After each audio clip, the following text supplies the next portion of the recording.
episode of A Date with a Star. We do apologize tremendously because we've had some technological challenges and we're going to go very quickly. So on this episode, I will be your host, and my name is Pamela Bonpiu. And thank you for joining us. We promise you an entertaining and very informative exchange and discussion. So stay tuned and please do not forget to share the link with your connections and your network and send your questions from our very special guests.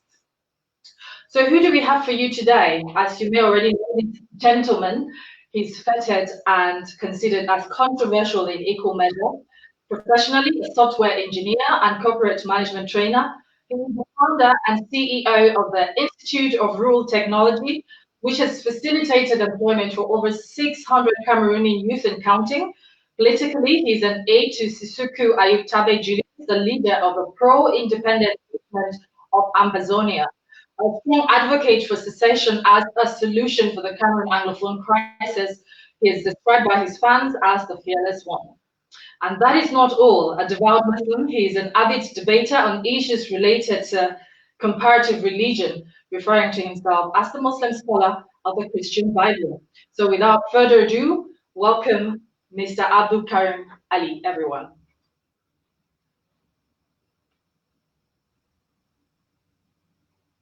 So welcome on the show, Mr. Ali, and thank you so much for joining us. We are pleased that you could make the time, given that you're a very busy gentleman, and so we appreciate you accepting an invitation to hold this discussion. So we apologize about the earlier technical issues as well. Welcome. Thanks for having me, ma'am, Pamela. Okay. So just out of curiosity, what did you have for breakfast today? And forgive the very abstract nature of this question. That's all right. Let me begin by praising our Creator and Fashioner and ask Him to send His blessings upon His prophets and righteous men and women who've lived, and to yourself and to Southern Cameroonians and everyone. Yeah, before I answer the question, what I had for breakfast, let me correct a few statements that you might have put out of context, in my opinion. I'm not an advocate for secession. Southern Cameroonians are not secessionists. We are restorationists. Those are two different appellations and they mean different things in several contexts. We are not trying to secede because we've never belonged to La République du Cameroon. These are two separate countries that came into a union and it has been tortured, blattered, and one is saying they know where they came from. And then also, I don't refer to myself as a Muslim scholar. I am a Muslim scholar. It's not a reference. All right. And that said, I had potatoes and eggs for my breakfast this morning. Oh, wow. That sounds delicious. Offering clarity on secession and your position as a Muslim scholar. We'll get more into the secession issue later on in this discussion. So a lot of people really want to know more about you. And so we're going to start from the very beginning. From what I understand, you were born in Kumbu in the Bui division. Is that where you went to school? Oh, that's a good question, and thanks for asking. No, I was born in Bui, but I left, I think, when I was just an infant, probably 3 years or so. I can't remember. No, I studied in Bamenda. Okay, thank you very much. So what did you study in high school or university? Oh, yeah, in the high school, I studied what is referred to as A2. It's a code name for geography, history, and economics. Yeah. Yeah, and then I added religion. And in the university, predominantly, I did information technology. And later on, I did management, and then I did comparative religion. Well, that sounds interesting. It kind of how you got to be into rural technology and your company as well. But then you're married, you're a father, and you've got children. Yes. Oh, yeah. I hope I heard that clearly. Yeah, married 10 years ago. Yes, I have my child who is a son, Roshan Abdul Karim, and of course Priya Abdul Karim, a daughter. So I have two kids basically. Congratulations on your wonderful. You did say that you studied Muslim or comparative religion at some point, but were you born Muslim or did you convert later on in life? Oh no, yeah, I was born into a Muslim family, and curiosity out of a lot of interaction with my secondary school friends. I studied in a Presbyterian institution, Cameroon Protestant College, Yeah, out of curiosity, with my initial background of religious education and what I studied over 7 years in CPC Bali, I had to investigate more. I want to know about my God. I want to find out who He really is and what He stands for. So I decided to study deep and see the history of the books that I consider holy, both the Bible and the Quran. And I'm here today. That's what represents me, actually. I'm a product of my investigation. Yeah, so I wasn't, well, I was born a Muslim, but I'm not a Muslim simply because I was born a Muslim. Okay, I think that's right, because most people tend to see the faith in which they. So some people might, wonder if you weren't born Muslim, you would be Muslim, per se. But anyway, let's move on from that. You established your company, the Institute of Rural Technology. What motivated you to start IRTECH? What actually motivated me was the fact that I got tired working for anyone. I opened IRTech soon after I finished working for Samsung in Nigeria, Lagos. And yeah, and I tried working in my country, but the nepotism and the sectarianism and bigotry that exists between the two countries, being that one of the countries is superimposing its powers on the other. Yeah, I had no choice. And then I saw my mates as myself and others who were not privileged lingering around. I thought maybe helping as an entrepreneur, helping to train people in the corporate attitude development sector, and of course, giving sustainable solutions to basic IT and green energy solutions that I could. Yeah, so that was basically my motivation. Okay, so the title of your institute of rural technology, you do call your company international. So that would imply that you worked not just in countries outside of Cameroon and within Africa, but outside of Africa as well. So why rural technology and then international? Yeah, we have rural sectors, including in places like Czech Republic and India. Actually, yeah, initially that office was born in India, and India has a lot of a rural environment, and we put it in that sense so that we could always address rural problems. I'm sure even where you are in the UK, I don't know so much, but not in England probably, but in the UK you have some rural areas, won't you have? Of course, there are rural areas in the UK. You work in India, you work with Zoom. And I was just wondering, is Zoom the internet, the online meeting platform, or is it another Zoom? Oh, was that my? It says, Because you said you've consulted or you've worked with a company in India called Zoom. all right. Oh, okay. I got it now. Okay, yeah. Actually, when you study computer sciences and you specialize on something like Microsoft or Cisco, they expire sometimes. Your certifications, not the knowledge, but your certifications expire after a period of time. So because they do produce new softwares for Microsoft after 3 years basically, and Cisco sometimes 4 years, depending on the evolution of the world in terms of technology. So Mhm. I went to India back in 2005 to do an upgrade from MCSC 2003 to MCSC 2005 then. So I studied in Zoom, and then when I started, I was able to work with them. So they bought my services at one point in time. Yes. Well, congratulations. You seem to be high tech. But the biography also mentions that you facilitated employment for over 600 Cameroonian youth. How did you manage such a feat? Oh yeah. So IRTech, what happened is that I merged the little knowledge God gave me in terms of computer sciences and corporate attitude management. So what happened is that youths were coming out from Polytechnic in particular. So they came out, the education is half baked. As we know, the curriculum that La Republique has supervised is very, very weak. So they come out with certificates in their hands, HNDs and degrees, but very weak. So I took up to myself to prep them, give them attitude training, time management, how to make a CV, how to be best at whatever designation they choose. It be a waitress, a waiter, an accountant, and stuff like that.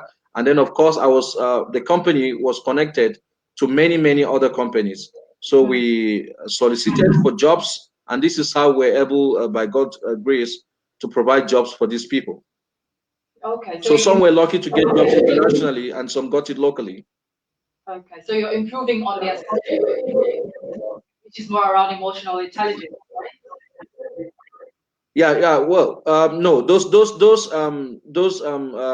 undergraduates and graduates wouldn't be trained for emotional intelligence. Emotional intelligence we're training we offer to hierarchies of companies. Like we trained a series of companies, especially hotels.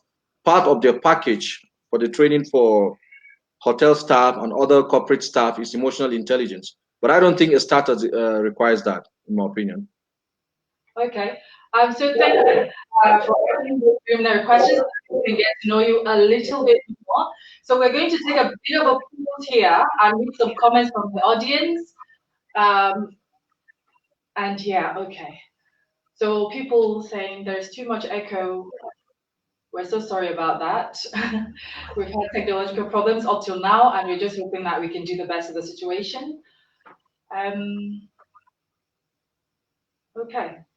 So just moving on from that first part of our interview, we're going to explore a bit more around your political activism, which is where the crux of the matter is and where most people are very excited to hear what you've got to say. So you have a very active professional life, but I've seen you referred to by many as a fearless one. How did that appellation come about?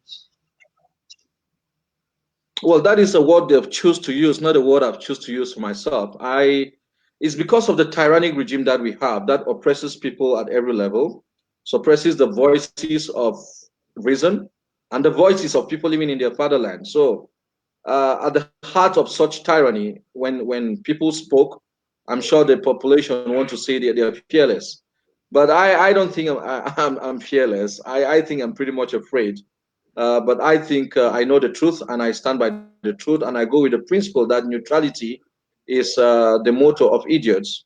And the right thing to do is not to be neutral in terms of justice. You need to identify the truth and stand by it.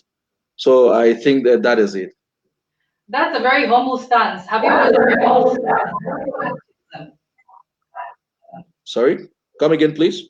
that is a very humble stance because you're saying the appellation of the fearless one was given to you by others. So very humble. But have you always been into political activism? No, yeah, to correct that, I'm not a political activist, not at all. I don't even understand what politics really is. Um, I am a revolutionary. There's a big line, not just a fine one, a big line between politics and revolution. I don't even understand what politics is. It's true, I might have read some books in connection to politics. Anyway, any human being who've studied, you're connected to all these things pertaining academia.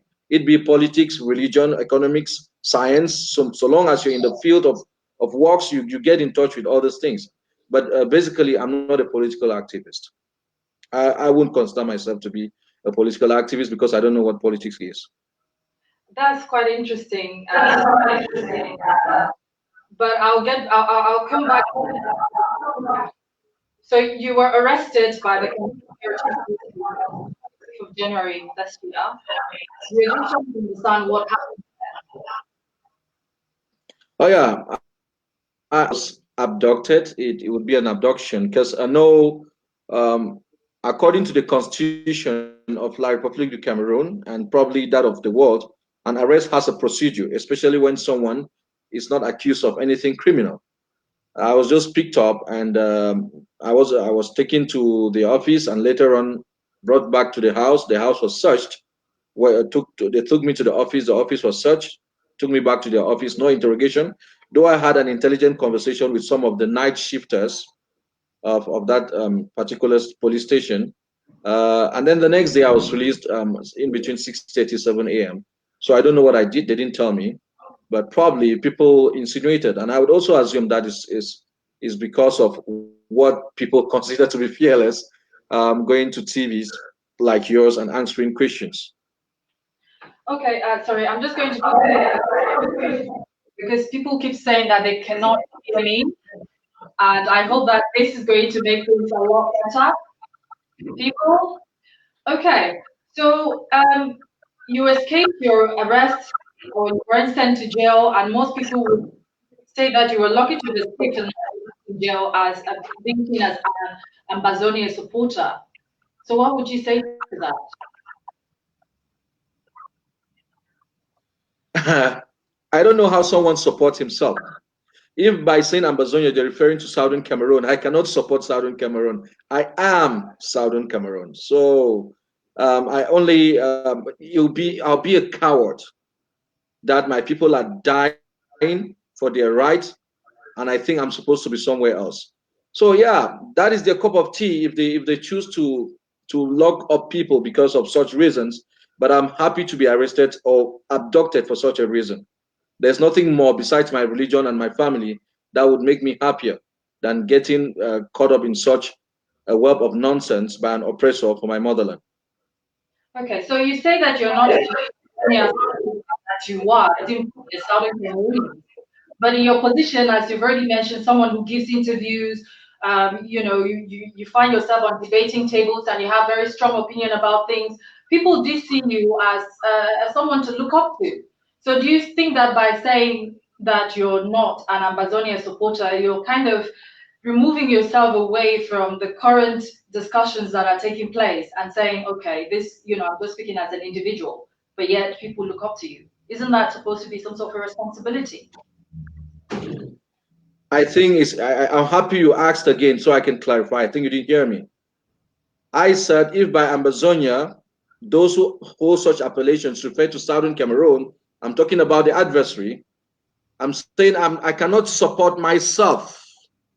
I'm trying to say I am Southern Cameroons. I'm not support. Get the point very clear. I cannot support myself. It is me. So okay. I am Southern Cameroons. I represent Southern Cameroons, and Southern Cameroon represents me. Anyone who speaks for Southern Cameroon or Ambazonia is speaking for me, and vice versa. You should know of the slogan of this revolution. It's all for one, one for all. So I wouldn't want anyone telling me that I'm supporting Ambazonia. It is me. So I can't be supporting myself. I can only be myself. Anyway, I hope that clarifies. It does offer clarity, but it's complex, given that it's very much around semantics in terms of who are you supporting and who you aren't. Some would say that you're an aide to the post-secessionist leader Julius Ayuk Tabe Sisuku, even though you would say, yes, I know you would say that secession is an invalid word to use in this context. But would you say that you're an aide to Sisuku Ayuk Tabe? All right. Okay. I get your question, and yeah, I wouldn't say etymologically secession is a wrong word to use right here. I am not a pro-individual Southern Cameroon, and Sisuku Ayuk Tabe, the interim president, is the interim president, and definitely I'm a subject. So if you mean by okay, I stand by him in cause of revolutionaries, of course you're right. You're right. And not with him. I stand with every Southern Cameroonian. I stand with Martha, who has been murdered, with Karen, who has been murdered. I stand with even our fowls, our birds, who inhale tear gas canisters every day. So saying that I stand with someone could be in your context correct. However, just know that I am for Southern Cameroons. Whatever is in between Southern Cameroon and inside of it, I am for it. If I understand correctly, you're saying you're Southern Cameroonian, and therefore your opinions are simply those of an individual, not part of an entity. Yeah, but my opinion could never be part of those of any entity. That's why they call it an opinion. It's probably singular. Even entities, they bring out singular opinions to make it unanimous. So definitely Abdul Karim's opinion is Abdul Karim's opinion. Thank you very much. That you do support Sisuku Ayuk Tabe.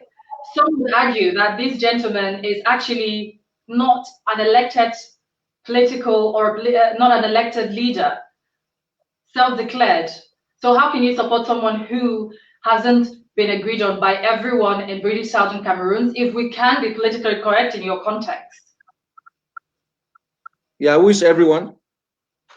Everyone is everybody who lives in the Northwest and the Southwest region. Can you say, without any sliver of doubt, that everybody supports him as leader when they did not vote for him? Every true Southern Cameroonian supports him as leader. Every true Southern Cameroonian was on the street on the 22nd of September 2017. because of his call. Every true Southern Cameroonian who understands what motherland is. The rest would be enablers or confused people who are working with the regime. Every true Southern Cameroonian, since Jesus Christ came and left in the history of man, there is no revolution or no political event that has brought a country with all their counties for Southern Cameroon, all 13 countries on the street chanting the same thing.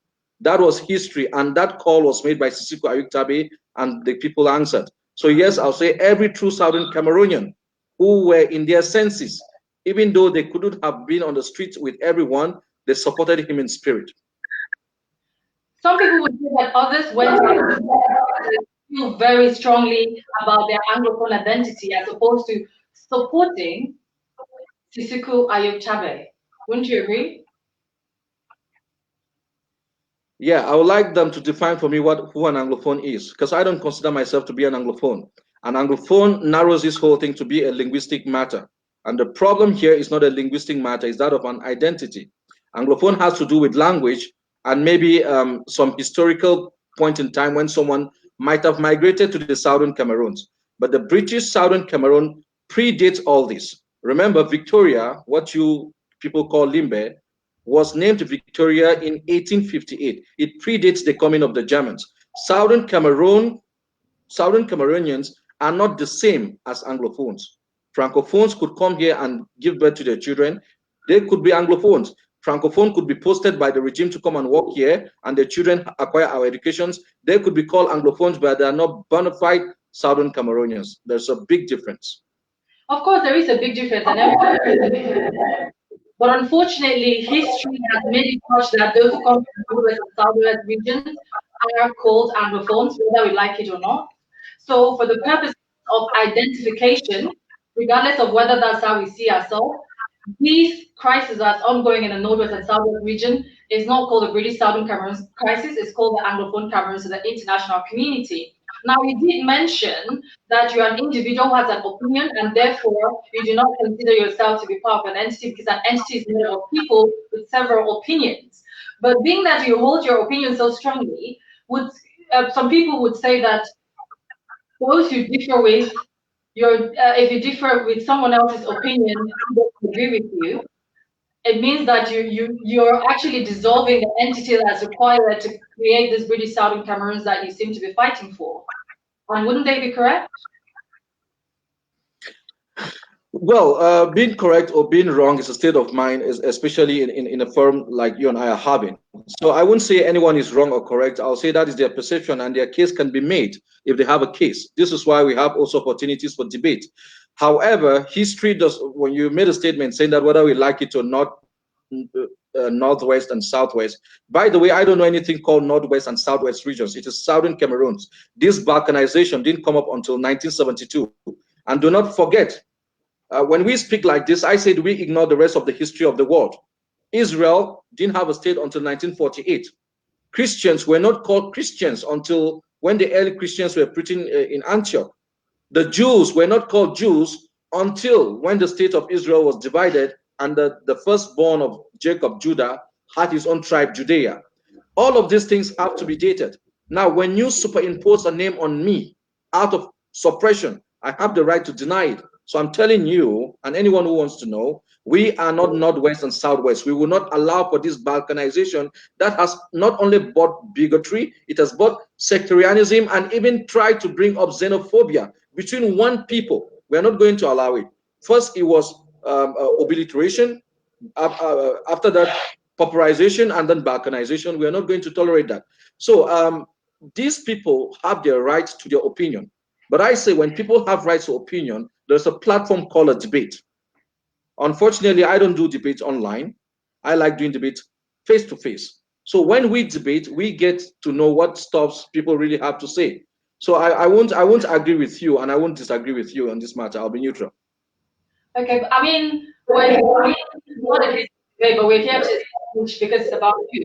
So we're here to establish some of your views vis-a-vis what people think, because you have you have some very strong views. Like you said, the name Southern Cameroons or Anglophones or Northwest and Southwest is balkanization of this region that was divided and is encouraging xenophobia. Some people would say that actually when Limbe was called Victoria, that actually was a colonial name. It wasn't the name of Limbe. So changing it to Limbe from Victoria was actually a good thing. But then I'm very interested to understand what you would say to the fact that people say you refer to those who are partial to federalism as enablers and blacklegs. So how do you expect for there to be a democratic, open discussion to create consensus to establish these British Southern Cameroons of which you talk of when you're so inflexible in entertaining other people's views when, like we already talked about earlier, an entity is about, a group of opinions and not just yours? Oh, thank you for that. And I think that's an intelligent question, Madam Pamela. Southern Cameroon is not an entity, it's a territory, it's a country. And a revolution doesn't have democracy. This is what people must understand.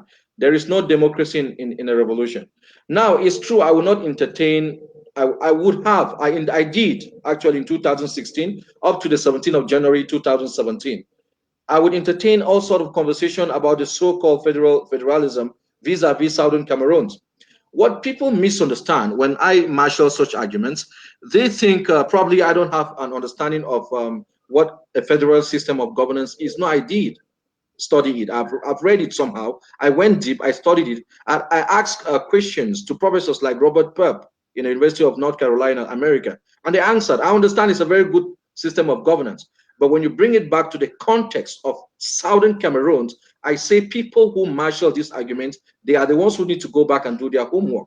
La République du Cameroon is amongst the countries, out of 64 votes that we had against 23, La République du Cameroon is the minority that refused to vote Resolution 1608 for the independence of British Southern Cameroon. America did. They have never had the intention to federate with us. They only accepted, and they came in on the 30th of September with a prepared federation text. They only accepted because of their grand scheme. And now they changed it in 1972 and they changed it in 1984. Until now, it's only my Southern Cameroonian brethren, both women and men, who are yearning for federation. My question is, has La République told you they want to federate with you? If they have told you they want to federate with you, please come and tell me that we should go and federate with them. Until they do that, I say, ask yourself a big question. Did God create us and say we must be pinned to someone who doesn't even want us? That is the question I'm asking. Barrister Bala, Fontem, Bobga, all of them mentioned. They didn't even impose. They simply said the best way out of all this dilemma that Cameroon is in is to go back to the federal system of 1961. They chased some away, locked some, and exiled some. And knowing the history that I know, that I deserve my independence, will I still be speaking the same language as Barrister Bala after he was kicked into jail because he asked for a fair play of whatever thing we agreed upon a union? I say, look, I won't be like that. The reason why people speak federalism to me is not further than two reasons. Number one, some people are ignorant, and number two is simply because of affiliations with La République du Cameroon, either for property and things like that. If not, at this stage, first of all, let someone recognize that we are a people on our own. We joined La République, they did not conquer us. That is what my argument is, and everyone is free to believe what they want, but opinions could be that this is a door, but that is actually a window. The fact is that that is a door. So people could hold various opinions, but they should think about what opinions they are holding. Would it stand the test of time, or can it stand any test if you were put on a scale? So thank you, because you've raised a lot of salient issues there. Thank you. In terms of your opinion, arguments that you've made. But if we are to go back to history, like you mentioned, we would realize that there was no British Southern Cameroons. And we keep using the word British Southern Cameroons. If we look back at history, we had only two options. We had the options to either join Nigeria or join Cameroon. The option for a third state was never agreed at the UN level. And this is the same UN that we're going to try to establish a state. So we never actually were a state. We had quasi-independence, but never fully had a state. So we were administered on the eastern region of Nigeria, but we were never a country on our own. So we had those two options. And so then looking at the available solutions at the moment. Some people would say that the dream of British Southern Cameroons, or for others who would want to call it Ambazonia, it's a pipe dream and it's very much an ideology at the moment. What do you say to that? Well, thank you. I thank you expressing that position, which is a very weak position. Southern Cameroon has always been a country on its own before the Germans came. What people don't understand, when we packed out, of course, British Southern Cameroon, that is who we are and that is who we were. It was also French Cameroon, so that argument is already is mute, because that was also called French Cameroon. But no, when we packed out from Enugu in 1953, Southern Cameroon is amongst the few African countries that was self-governing from 1954 till the declaration of independence for African nations. Note this, from 1954, we had 3 governments. Like Republic till this day has had only 1 government. From Andre Marimbida to Aijo to Paul Biya, and all were given. The first time Biya attempted an election was in 1992, 10 years after his admitted to power, and it was won by Frundi. Southern Cameroon entered into this union with La République du Cameroon after having 3 elected governments, 3 elected self-governing governments. We were using British pound sterling. It was in April 1961 that our money was all bought with some silly CFA. Oh yes, we've been a country. And what people don't understand, by implicit indication, listen, Resolution 1335, Resolution 1608, and Resolution 1514, these are all resolutions in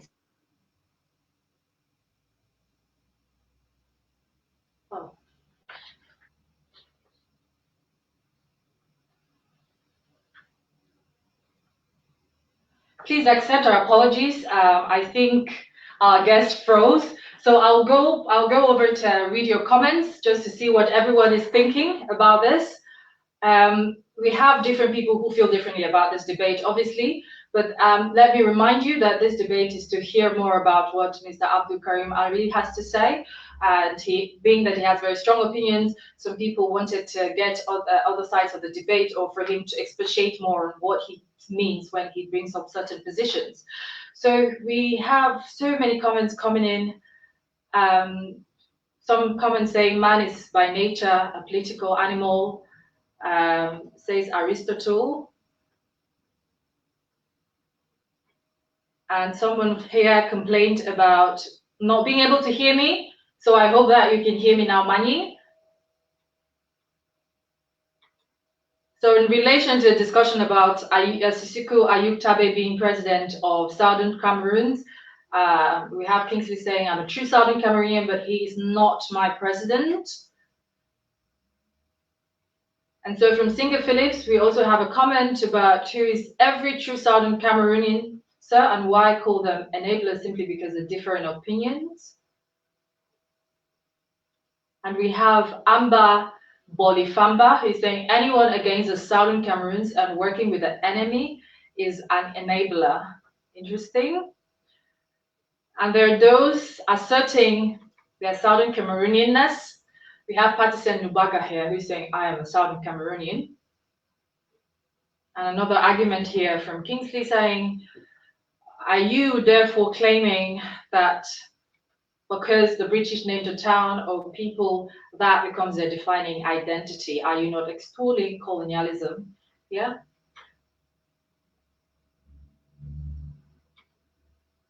And Debat Marco James, why do you identify yourself as British Cameroonian and why not original Cameroonian as a result of identification before the coming of Germans?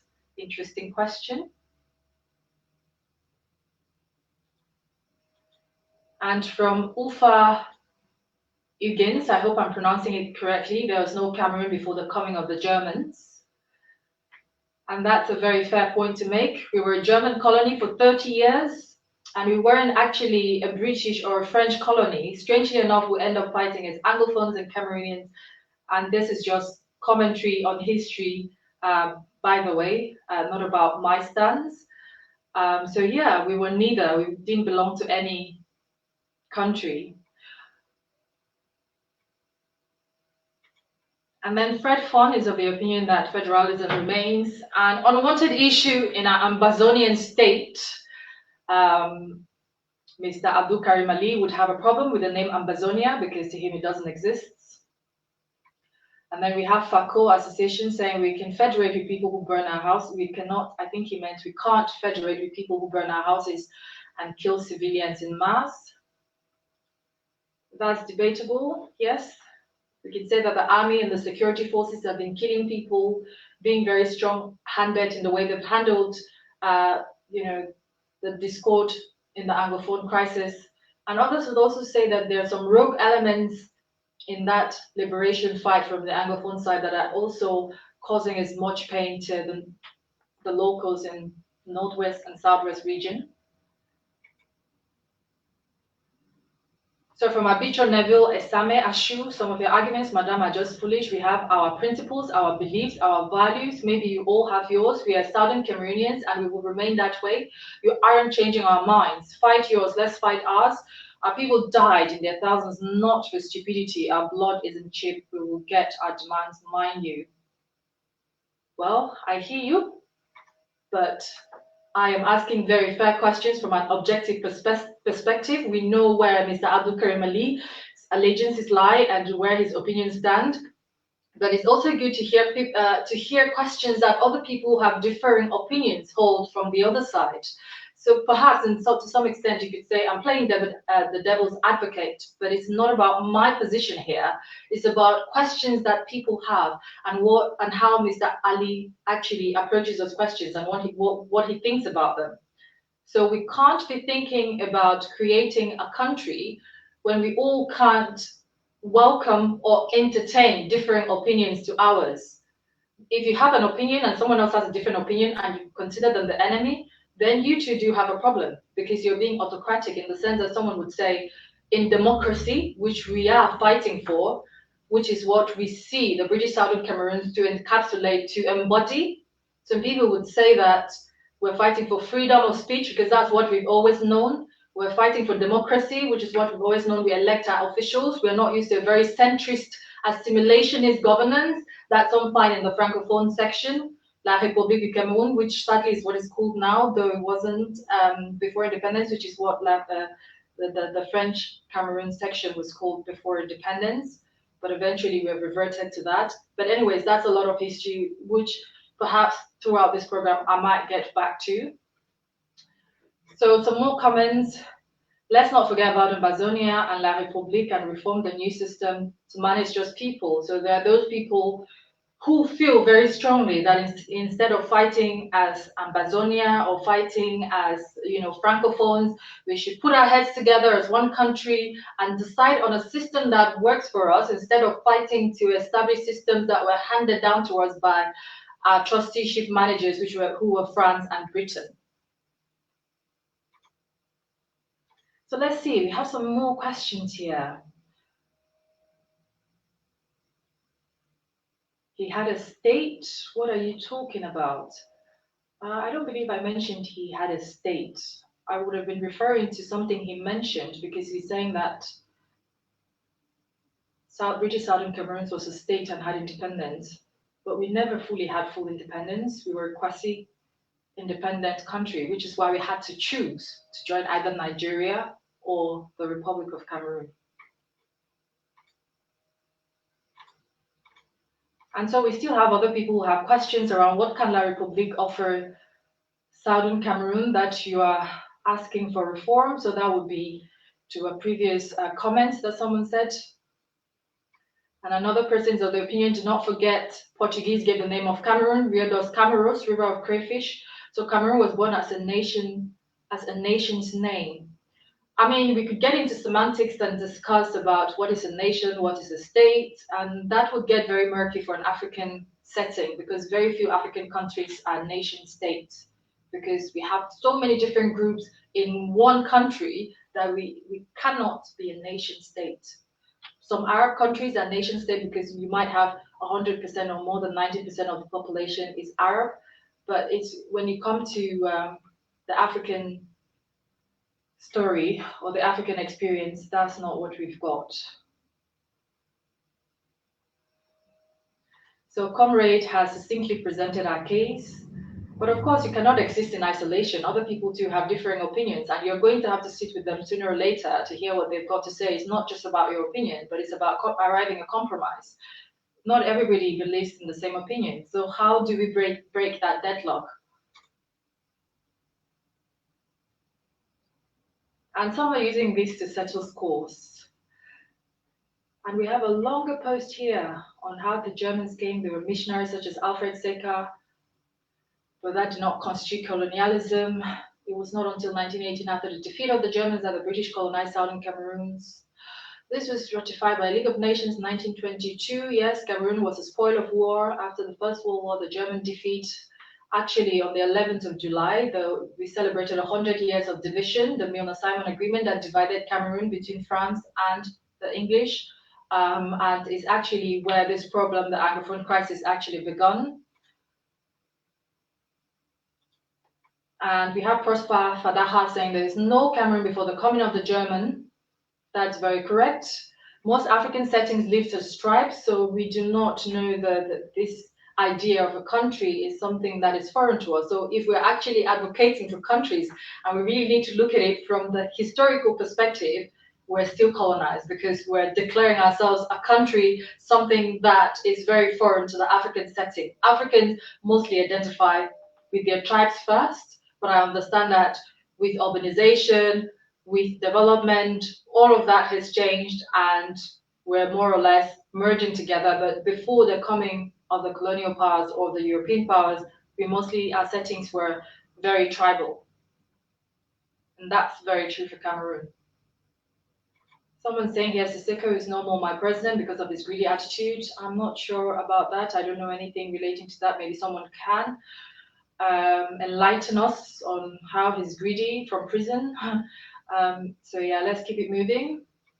Nabapai is here. The people of Southern Cameroon should not be ashamed of their identity, whether it's got to do with colonialism or not. The fact that we cannot accept the fact that Southern Cameroon was a country on its own before federating with La Republic of Cameroon, then there can be no more future peace. Okay.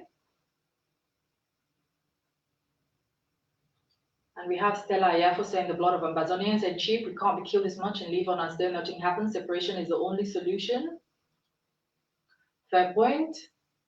Federation after more than 10,000 killed, is it madness? No way. I'm not sure about 10,000. I know that since this crisis began in 2016, over 2,000 people died, but 10,000, no, that's too much or exaggerated. So every nation chooses its name until it's recognized by the Concert of Nations. It's a lame claim to hold that the name Ambazonia is not known. A child is named before his or her birth certificate is established. Well, that's very debatable as well. Some people would say that Ambazonia too is not a name that was known until the 90s. It was coined by someone, and it's not actually a name that people can identify with. That the only name we're known by, or that the Anglophone Cameroon region is known by legally, internationally, is British Southern Cameroons.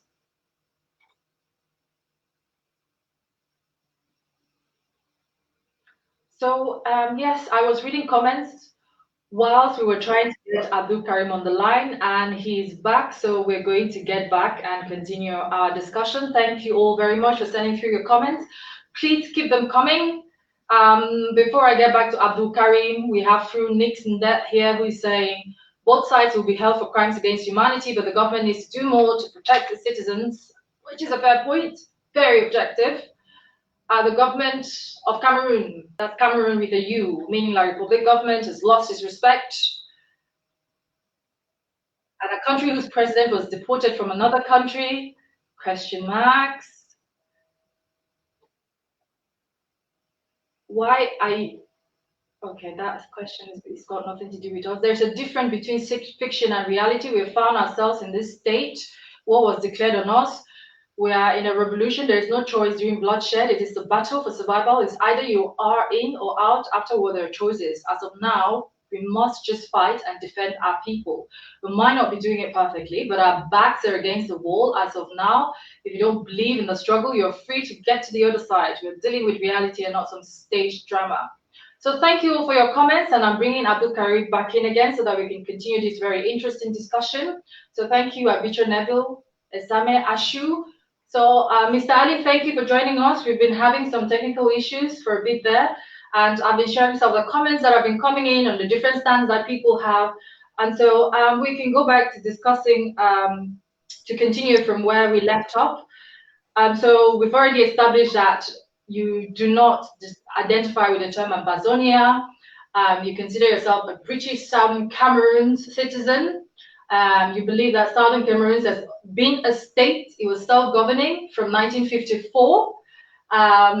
But then I went back to point out that in history, we were never actually fully independent. We were quasi-independent, meaning we were either with Nigeria, and there were actually some British Southern Cameroonian politicians who held portfolios in the eastern region of Nigeria. And we had a choice of between joining Nigeria and joining La République du Cameroun, something which your stance is obviously against, but I am going with history here. And the reason I was trying to bring in a fact that Southern Cameroon had an option, or the politicians at the time had presented an option for Southern Cameroon to be an independent state. So John Wu Foncha, Emmanuel Lifafa Endele, Augustin Gomdra, Solomon Tandeng Muna presented a third option, which was rejected by the British in completion of their trusteeship mandated territory duties. It was rejected by the United Nations because they thought that Cameroon was too small to be viable economically, and that's why we didn't have that option. And so some people would say, okay, having British Southern Cameroons now, how feasible is it to have that? And I then ask the question, isn't British Southern Cameroons more of an ideology right now than it is reality, given the history that has happened since independence? All right, okay, thanks for having me back. Can you hear me? I can hear you very well. Did you hear me? Okay, yeah, sure. Let me correct what you said again. Again, I did not say I don't identify myself as an Ambazonian. You got it wrong. You asked the question in a particular manner, and I answered in a particular manner. I hope it is recorded so you can review to get it. Well, I hope that clarifies that because you said you've established that I don't identify. That's a wrong statement. I do identify myself as an Ambazonian, what you can call Southern Cameroons. So in the context that you asked, I responded in that context. I can't remember exactly how it was, but I did answer in a context. Words can mean anything unless you put them in a context. So that the pro-secessionist movement, Ambazonia, because I said you are an aide to Sisuku Ayuk. So I corrected you by saying that I cannot be aiding myself. I'm Southern Cameroons. Call it Ambazonia, Southern Cameroons. I am it. So I cannot be aiding myself. I can only be myself. All right. Okay. Let the records of heaven note that. Okay. You said many things, and I'll say you're spinning history. Sorry to tell you that. Southern Cameroons again had been a state. I keep saying this, and if we're wrong, we're challenging people to come on a debate table, not just a negotiation table, and tell us that we were not a state between 1954 to 1959. I need people to tell me that. And when we packed out of Enugu, Nigerians did not stop us. Why? Because they knew we were a people. What is a state? The bad thing is that we Southern Cameroonians have been so assimilated that we define state as to what La République called. This is the nonsense of État, which means Pobia, a few Southern Cameroonians, elite, and their government. That that nonsense. A state is a people. Let me finish. Let me finish. A state is a people, their territory, and their government. Southern Cameroon had their people, their territory, well-defined boundaries as per 1916, and their government. 3 elected government before going into a federation with La République du Cameroon. And I'm telling you that we got independence by, not upon, joining. So this independence was given, but you're right, some gymnastics were played, because according to the Charter of the United Nations, the instruments of governance should be given to the people that have been decolonized. Ours was not given to us, it was given to IRTECH in 1961. So yeah, gymnastics were played, but we are saying that our parents did their best. This is why when people say this revolution that started in 2016, no, The escalation was in 2016, but it started since far back as 1959 when Ndele objected this issue of joining, of having independence either by joining Nigeria or Cameroon. So it has been there like that. Gymnastics have been played. Our parents have tried. Now this is our time. This is our time. And listen to me, our brothers who call themselves federalists started having the conversations. They were locked up. I'm asking you, what should I do if my brother asks you to obey terms that I joined you with and you refuse? I will tell you that I have another way, and that is my independence. Asking you to obey that, remember, we join on these terms. And the articles of these constitutions clearly state that the form of the state should not be changed. They have changed it twice.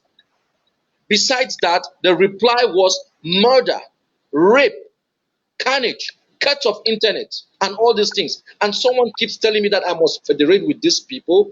Am I mad? Have the people told me they want to federate with me? The answer is no. So what is my problem? And I'm not asking La Republic for my independence. Coming to your question, is Southern Cameroons a reality, or what did you say? Did you use the word dream?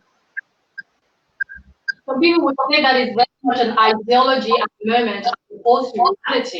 What do you Right. say to that? I'll quote for you one of the finest thinkers of the 19th century from where you are in England, George Bernard Shaw. He says the greatest idea starts at the mind of one.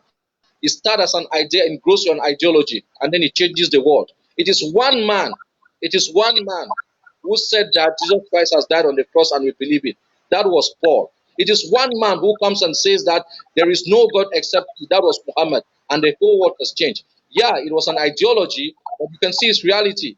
Karen Bass, in the conference that she had with Southern Cameroonians yesterday, she said the people of Southern Cameroons have the right to self-determination. I hope we do understand what it is, the internal part of it and the external part of it. No, it is not just an ideology, it's a reality. You know it's a reality. That's why you're having me on this TV. Okay, I find that very interesting. But you keep saying you mentioned that I'm spinning history. If we were to go by history, to clarify the point I made about the fact that Southern Cameroon wasn't fully a state, why then did the British feel the need for us to vote on whether to join Nigeria or to join Cameroon? If you're already a state, then surely they should just give you a tribute. So why did it have to be decided by the British or the French who didn't feel that we should be a country on our own? Oh, that's a good question. Hello, can you hear me? I can hear you very well. All right, are you done with the question? Yes. All right, okay. Listen to me. Before the United Nations decided to decolonize all the territories that were under colonization, don't forget about the Berlin Conference. That first of all partitioned Africa and all these things. They considered them states, and Britain never claimed that they have total ownership. This is why they had a policy of indirect rule. Why are they indirectly ruling? Because it's already a people with a system. Now, the question I keep asking you, what is a state in English? Is it not a piece of land with people and a government? That is it. Did Southern Cameroon have that from 1954? Yes, they did. Is that what they entered with La Republique? Did they go with all these things, including their entities and institutions like the marketing board, the Santa Coco, the Tico Airport, the Victoria Deep Seaport? Is this what they brought into the Union? That is what they brought. What about La Republique of Cameroon? Were they a state? Of course they were. They were also a state under the trusteeship of the United Nations with France. They called them French Cameroon. After independence, they became La République du Cameroon. Notice all these steps. After we joined them forcefully because our parents refused, but we didn't have a choice. We joined them forcefully. They abandoned their entity. We abandoned ours to become La République, the Federal Republic of Cameroon. In 1972, they changed it to United Republic of Cameroon because they had discovered oil in the southern zone of southern Cameroon, but the federal system could not allow them to exploit it anyhow. So with France, they did that nonsense. In 1984, Paul Biya took it back to what? To La République du Cameroon. Implicitly, that is a black on black annexation. Listen to me. Yeah. Federalists must understand French Cameroon has never had the intention and they will never have to federate with Southern Cameroon. The federation they will bring to you, which, and I asked you, now I'll throw back the question to you. Let's assume you're a federalist. What federation are you telling me about? 10 states, 4 states, or 2 states? I'm asking. I would say if you were to go back to federation, we're going back to what we had in 1961, what was agreed to. All right, so La Republique will never give you that. They'll rather kill all of us and send us in jail. Is that what you want? Well, it's not about what I want, but it's people understanding why you feel strongly about your opinions, the way you feel about. But obviously, I have to ask questions from the other side so that you can understand how I think. But it is not about my opinions because I'm not here to talk about my opinions. When I'm a guest, you're our guest star today, which is why you're the star of the show today. I am just here hosting. Muslims respect women a lot, so we always like women having their say. I just like to know, my federalists are confused. 10 states, 4 states, 100 states, I don't know. All anyway, because of the oil justice that we have. The question I was going to ask you was, yes, you mentioned that La Republique had no intention of actually being in a federation with British Southern Cameroons. And then you would also say that looking at history, the elite, the Anglophone elite at the time, who were powerful, the political elites, actually made this possible because we were fighting over power. There was a lot of divisions. I'm going to read a statement here that alludes to the fact that, which is part of the root cause of the Anglophone problem.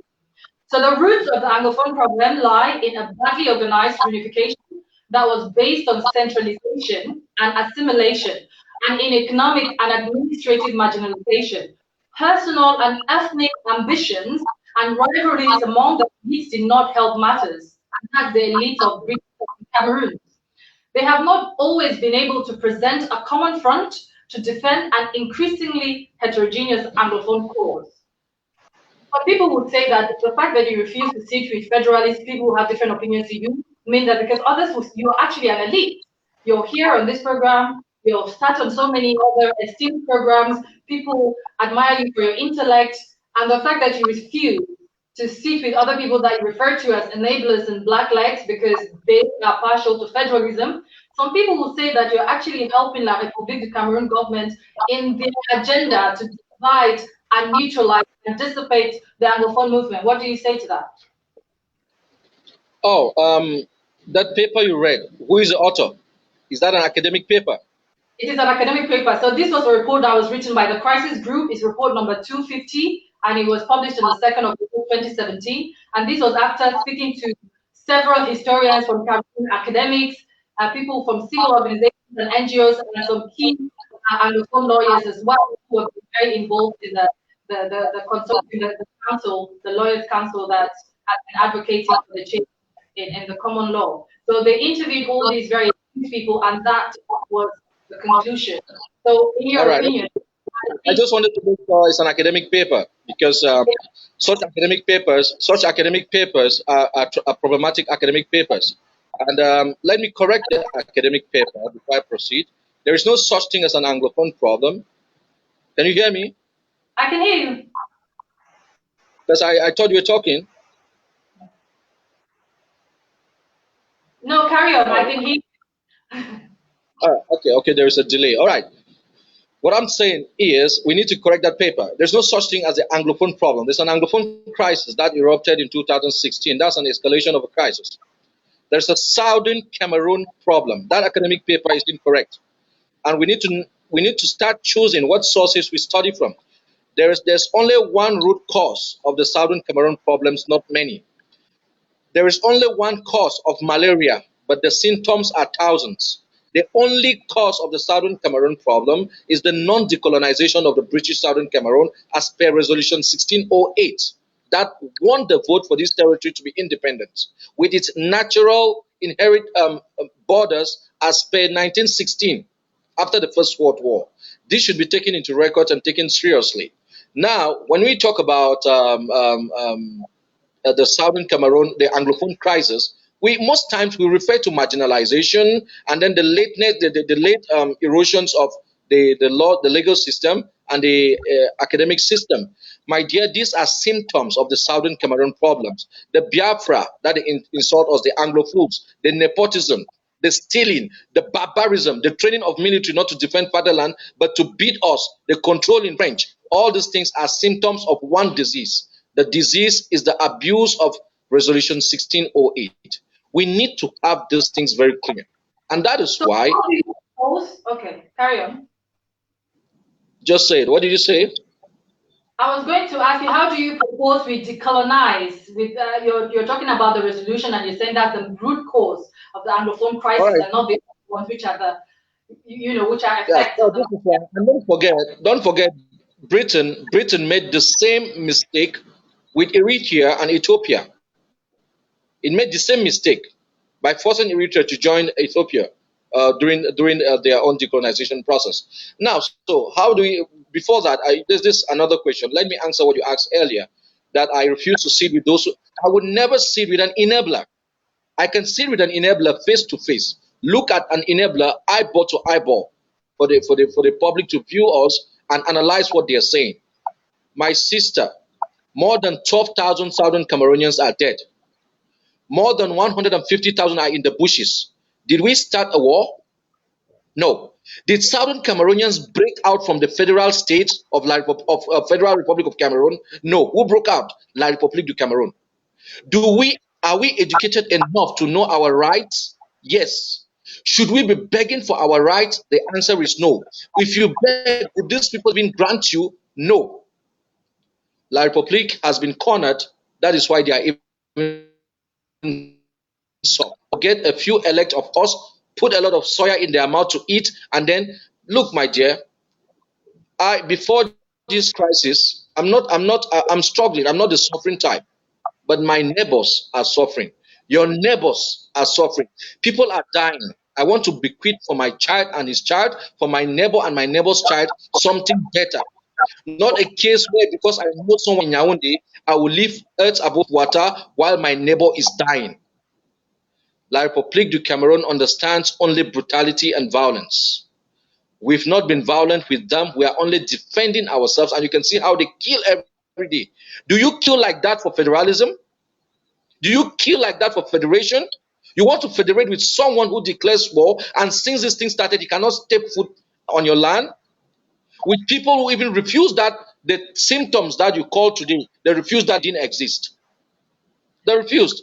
Now, how do we propose to have to decolonize the territory? This is why it's not a case between La République du Cameroon and Southern Cameroon. It's a case between Southern Cameroons, United Nations, Britain, and France, and we are taking it up.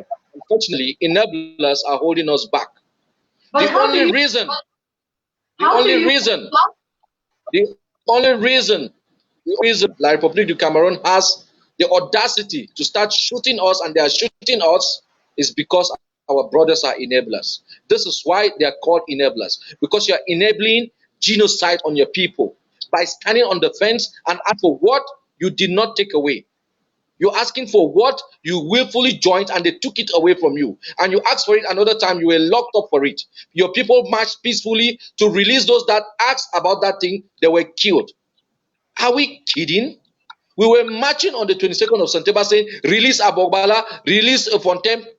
Nobody was even chanting restoration. They shot us with gunships.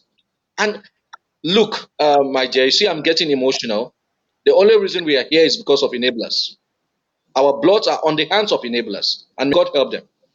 How can you get a solution without bringing everyone with differing opinions to the table? Are you Sweetheart, proposing that? there's only one opinion in a revolution. I hope you understand this is a revolution. It's not a democracy, it's not a classroom of intellectuals. It's a revolution. And the subject is the root cause of the Southern Cameroon problems, and the answer is non decolonization. So there's no subject of bringing everyone with different opinions when the people call have different opinions were jailed and we went out and we're being killed. So I'm telling you, and I'm challenging anyone to come to Cameroon or take me out of Cameroon. Let's debate the root cause of the problem. Is it an Anglophone problem or a Southern Cameroon problem? Let's see how well they do with the history they gather. It's a Southern Cameroon problem. The only cause is that of non decolonization. Britain did not do her homework. That is the only reason. The rest of the things, marginalization, poor administration, those are symptoms. Those are But because symptoms, of your sweetheart. this fighting carries on. But because you feel so strongly about um, having an independent British Southern Cameroon, there are huge consequences on the local population. And like you say, thousands and thousands of people have been killed. Children have been out of school. Not everyone is lucky as you today. Like you said, some are in the bushes, some are refugees in Nigeria, living under very precarious conditions. Some say that you're actually the few lucky one because you got to eat breakfast this morning, you ate your fried egg and potato, you have your kids who are healthy. So why should you not consider sitting at the table with others just so that we can find a peaceful solution and we can end to this war that is devastating other people's lives? Is it not a better idea, or is it not for the president of British Southern Cameroons if every actor comes to the table to discuss a way forward rather than feeling very strongly about their opinions and how they are and how wrong the other person is? Oh, yeah, I'm talking about my breakfast. Sure, I had my breakfast, but you should notice that on the 22nd of September, no one was chanting anything. We're chanting to liberate the Federalists. Those who call themselves Federalists have the infantry to use the word today because of our blood and our sweat. Bala was locked up for that. How come federalism became a subject of discourse again? Don't forget it was a taboo subject. How come it became again something discussable? Because of our blood. Nobody should forget that. Federalists have no moral grounds. And if you see all the debates going on TVs in Southern Cameroon, how many federalists go to defend their case? How many go to talk to Bia? None of them. Some They are say leaning that on our back. Sorry? because of your some also would say that you have no moral ground because of your stance. Many people are still dying. Yeah, so they can say that. And when it comes to the tables, there are two tables. Enablers are free to have their own table and eat the biggest lamb if they choose. But Southern Cameroonians have their own table. That is what it is. We have many enablers here. Nothing has happened to any. And don't make a mistake. There's a difference between a clear-cut traitor and an enabler. There are two different things. So enablers are here. We don't see them on TV. And I don't know why they tell us about federalism. They should tell Bia about federalism. They don't want to federate with Southern Cameroon. They want to federate with La République du Cameroon. So they should take their discourse of federalism to La République du Cameroon and let us take us where we are going to with it. We are taking us, as you can see, with the international community. That is where our problem lies, not with La République du Cameroon. We are not discussing our independence with La République du Cameroon. We are discussing terms of the life we've lived together. So those who want federalism, they can go ahead, romance with Yaoundé. They are free to do that. And no one is stopping them, trust me. No one is stopping them. But we don't entertain them on our table. On our own table, no. And they are free not to entertain us on their own table. Okay, so um, thank you for providing arguments, which are very strong arguments. But then some people will still say that in war and in looking in search of peace, you have to bring in all different parties, different opinions. Because nowhere in the world have you ever had peace without bringing all the parties together. It always breaks down. So a federal person would call a federalist, as you call them, that is you that they're actually able to call themselves a federalist, would think that the solution is a lot better and involves less bloodshed compared to what you're proposing. I mean, Yeah, before more you go, let me do something on that. Excuse me. The Southern Cameroonians who fought first blood against La République? No. Did La République declare war upon Southern Cameroonians? Yes. Could federalists speak in the entire 2017 about the word federation? No. How could they speak it now? Because of our blood. So let's stop this hypocrisy of they have a better way without any bloodshed, because they didn't have even a voice until the blood was shed. That is something that should be corrected. We have to stop all this hypocrisy. As if the so-called independentists, if we didn't do what we did, federalists could have had a voice. They wouldn't have any voice. Bala would be in jail. So let's stop all this hypocrisy. We did not invade anybody. We've not attacked anybody's country. We've not even declared a war. War was declared on us, and you want us to be killed because you love federalism. And by the way, there is no peace without justice. Anything, any peace, any word peace or anything around peace without talking about justice is false and fallacy. It's actually called the fallacy of false dilemma or you can say, a straw man trying to poison the well. You know, we want justice, and justice is going back to the root cause. And the root cause is not your federalism. The root cause is the non-decolonization of the British Southern Cameroon. That's the root cause. It's not federalism. So if you talk about peace, talk about justice. You can't do anything with peace without talking about justice. So yes, we want justice, and we want federalists to look at us in the eyes and tell us that the problem of Southern Cameroon is federalism. So if you're advocating that the solution lies in decolonization, how do you propose to go about doing that? Sorry? If you're proposing that the solution for British Southern Cameroons becoming a state lies in the decolonization by the British, which was failed according to the resolution that you keep raising, how do you propose to go about doing that and making sure that that decolonization does happen? Oh, you can see what we've done. You can see what has happened in 3 years, part of which has given federalists the infantry and the audit to come out and speak. It is hard work from Southern Cameroonians. Protest, defense, and diplomacy, you've seen that. And today, the world is recognized it. You know, America has recognized that has recognized the people who want their liberty. And don't forget, you're in Europe enjoying because people fought for liberty. Your friends are in America because George Washington stood up against the Britishers. No country has had their liberty on a platter of gold.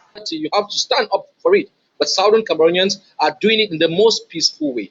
They have not attacked anyone. They are being killed. And I'm saying that, why couldn't federalists speak in 2017?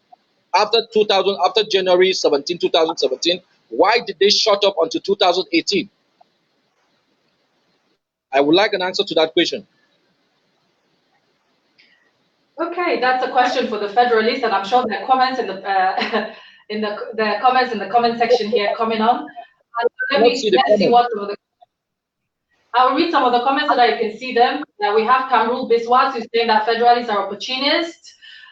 We have Ufa Ugen who's saying that anyone who interferes with my freedom and does things or takes action and work to keep me hooked to my oppressor is an enabler and is more dangerous than an all-out traitor. Someone is Amba Bolifamba says Madam Moderator is an enabler. Okay, thank you very much, Amba. So Amba Freedom says that is hypocrisy. And we have Stella Ayafo who says, I just love I thank you for educating Amber, sir. And we have Tassie Franklin who says, thank you, Brother Abdul. And more questions. This what nonsense from Ombel Jang. The hypocrisy is just too much, Comrade Abdul. Please don't accept such invitations next time. This is dishonesty on the greatest level.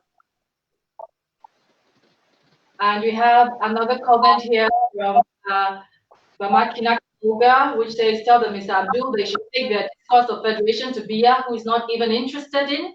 We don't want any federation because of the blood of our loved ones. We have Wise Man Silver White who's saying, God bless you, Abdul. And through Kimberly, there is no peace without justice. Julius Akbar, you're a genuine intellectual, Abdul. And we have Raul Gonzalez Gracias, who is federalist. People like Akbar Bala have benefited from the situation to the stars and medias abroad. And so we have a comment here from Singer Phillips. No, they had a voice, sir. I beg to differ. Federalists were the ones who started the struggle. The struggle didn't start from bloodshed. Bloodshed is only a consequence of the initial Federalist cry. And Chesri and saying that enablers are having to kill Ambazonians. We have Ambazonia bloodshed saying that a word for should be forbidden. And independence or nothing.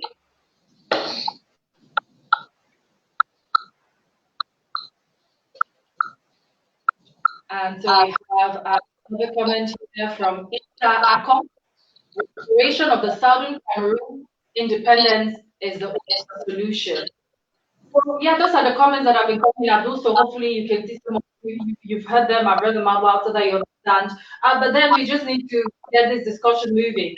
Kwame Nkrumah, who was a very well-known Pan-Africanist, wrote that Africa is one continent, one people, one nation. The notion that in order to have a nation, it is necessary for there to be a common territory, common culture, has failed to stand the test of time or the scrutiny of scientific definition of objective reality. So, having heard that, how can you reconcile the quest for independence that is built on differences of language and culture?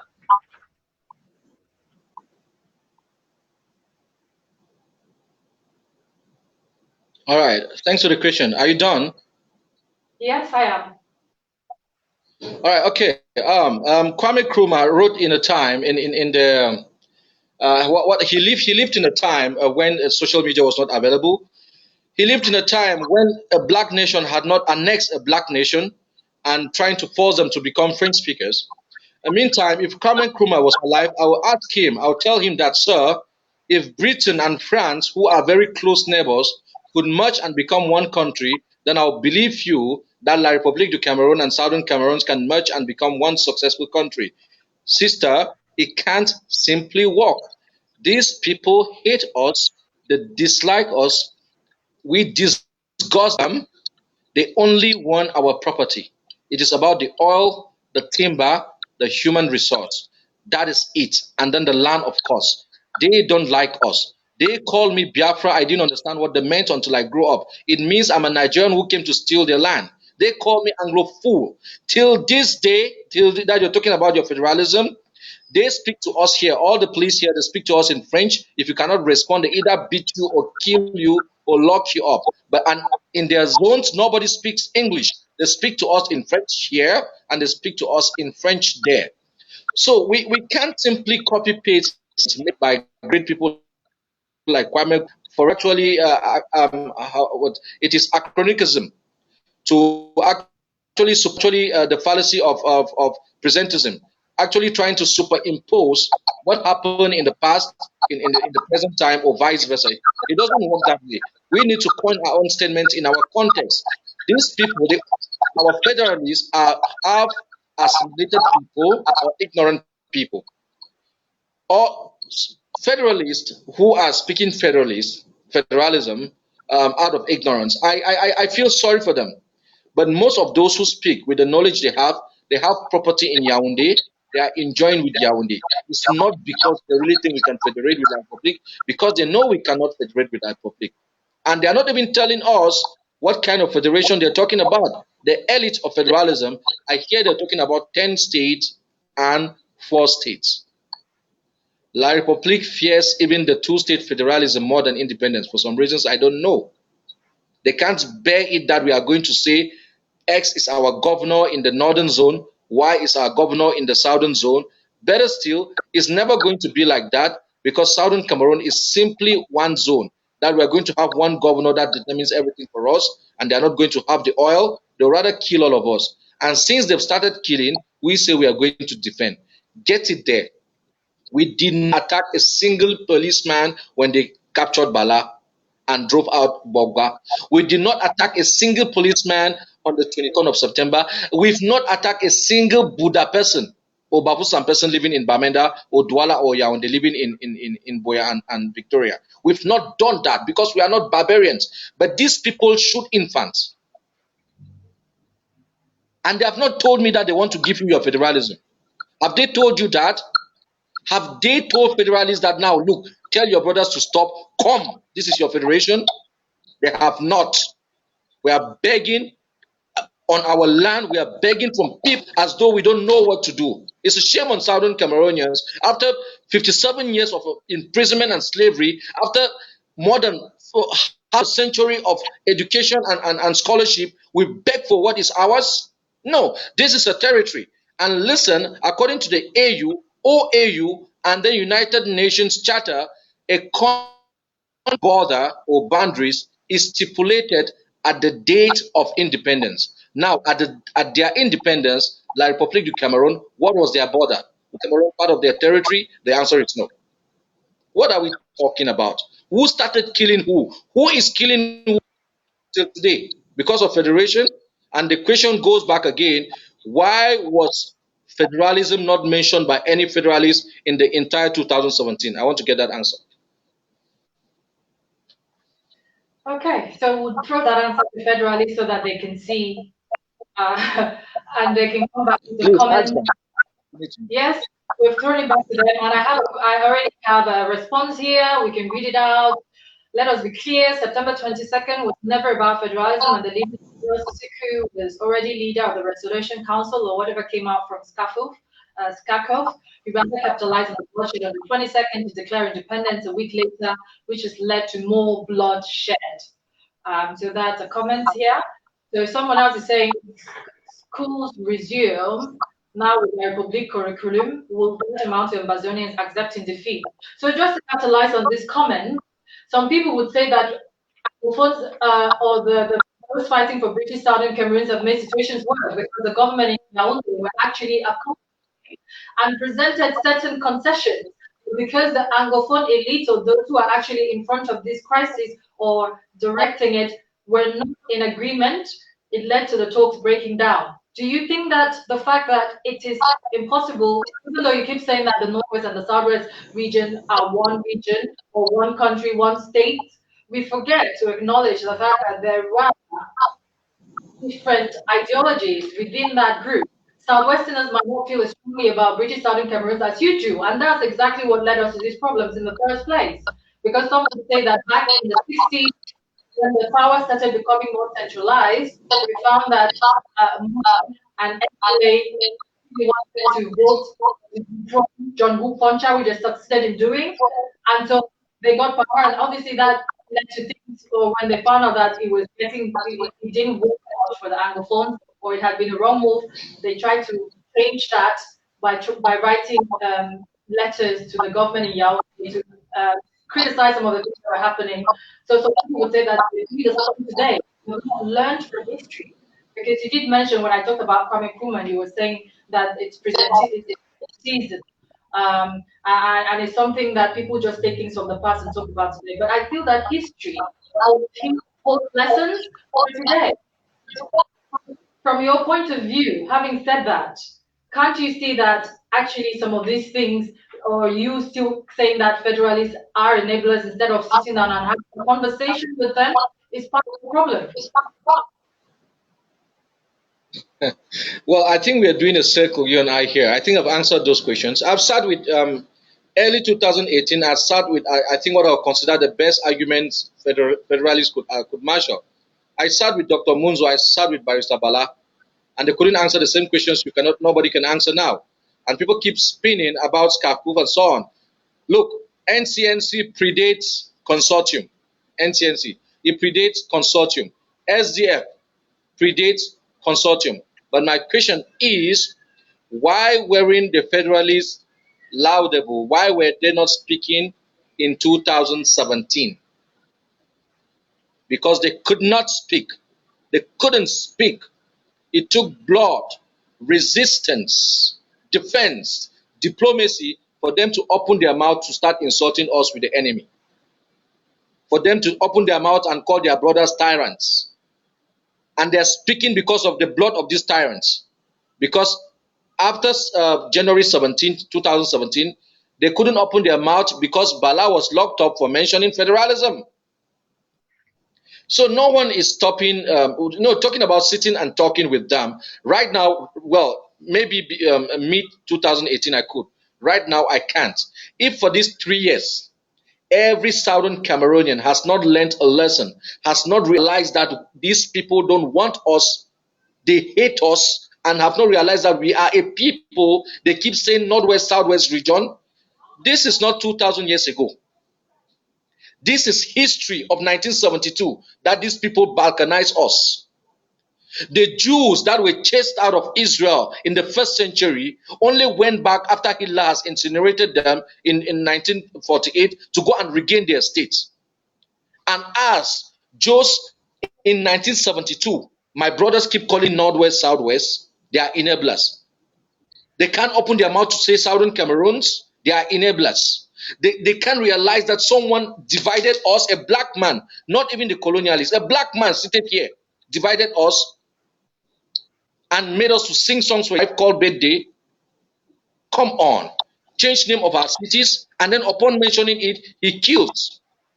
Each time we want anything for ourselves, he gives it 10 times to their people. GCE board, University of Bamenda, or University of Boya, University of Bamenda itself. What is all this?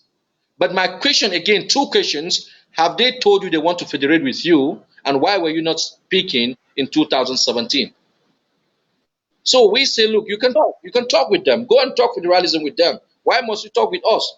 You're disturbing us. We are trying to talk to United Nations, to Britain and France. You're disturbing us.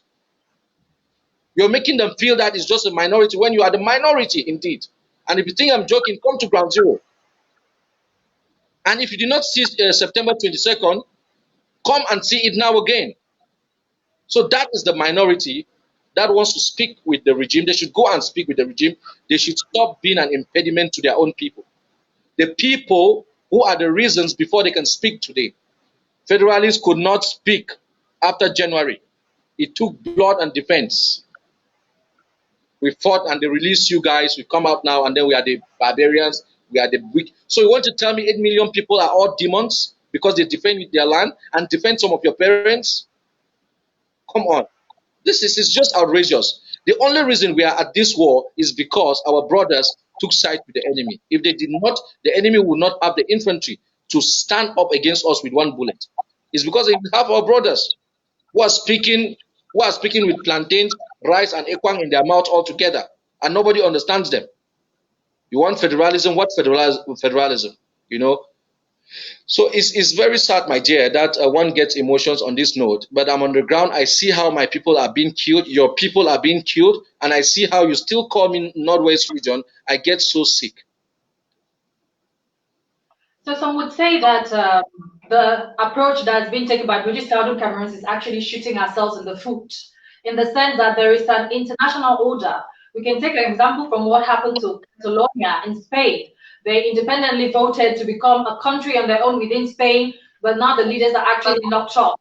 So some would say that in order to fight for this, we need to do this. It has to be done with tact. But that those who seem to be doing the fighting at the moment aren't doing so, and in the process are leading to other people losing their lives. Couldn't there be a different way to fight this without resorting to arms, creating ghost towns or getting kids out of schools? It's been more than a year now that children haven't been to school. It's actually led to the GC board being taken over by Yaoundé. So in some ways, some would say that we facilitated La République actually coming and taking over things in British Southern Cameroon. So talking about these things requires some level of tact. Some would advance. But in your opinion, what do you think should be happening so that this should happen in a bloodless manner from our perspective to make sure that we arrive at a solution for our, for the betterment of British Southern Cameroon in the best possible way? Yeah, I agree with you. Not come to boast that war is a good thing. I'm here. I can see it. War is a horrendous affair. Can you hear me? Yes, I can hear you. All right. War is a horrendous affair. It's a very bad thing. Our people are dying by the day. They're suffering. We have huge numbers of IDPs. We have our brothers in jail. Some are in this country because they spoke for motherland. And yeah, they can take the GC board. The GC board is in the head. It's not in a place. They can take whatever they want to Yaoundé. They cannot manage it. They don't have Anglo-Saxon in their brains. What they have is to connect history. Do you know why? And that's the nonsense they have. And that's what our brothers have inherited. So they can take whatever they want. Really and truly, it's so sad that our people are dying. But again, we did not even call this war upon us. We didn't. Lawyers simply complain about erosion of their system alongside teachers. What happened to them? Lawyers were beaten, teachers were beaten, students went in protest, our daughters and sisters were raped, rubbed in mud. A few months later, other girls were taken in CPC Bali, crawled in mud for federalism. Is this what Canada went through with Quebec to have federalism? Is this what they went through? No. It's because they know that these people really have the right to their independence. So let's crack on them, hit hard on them, and quench the matter. So, yeah, I won't boast of one life that has been lost of my people or myself. I've lost relatives. Yeah, myself, I've felt the pains in the hands of the enemy. I won't boast that is anything good. But the question I'm asking, in which part of history has independence become cheap? And when it comes to this black on black annexation that we're fighting against, did we ask for this? Did we start a war? Did we not have peace plans on two big occasions? Don't we have the right to come out on the streets? Didn't they come with ships of helicopter? Didn't they start killing our parents before boys got catapults, from catapults to machetes, from machetes to then guns? Would you say that no matter what, you come into this house and kill my wife and children and I won't defend them? Is that what you're telling me? The answer is no. Have federalists come out to march and tell Biya to stop his fire on us? What they are good at doing is sit back and challenge us, doing surrogacy for the enemy. Have they come out and said, stop killing our brothers, stop these federalists? They have not done that. They don't even go on debate in Cameroon. They stay in Yaoundé and eat in Yaoundé and Douala. They don't go on debates. They are waiting for international players to come. They block them in Yaoundé and give them wrong narratives and make money. They don't have challenged. And I'm right here still challenging any federalist, one with a very good ground. Let's sit here face to face, like in the case of Southern Cameroon, and say it. Not because anybody will.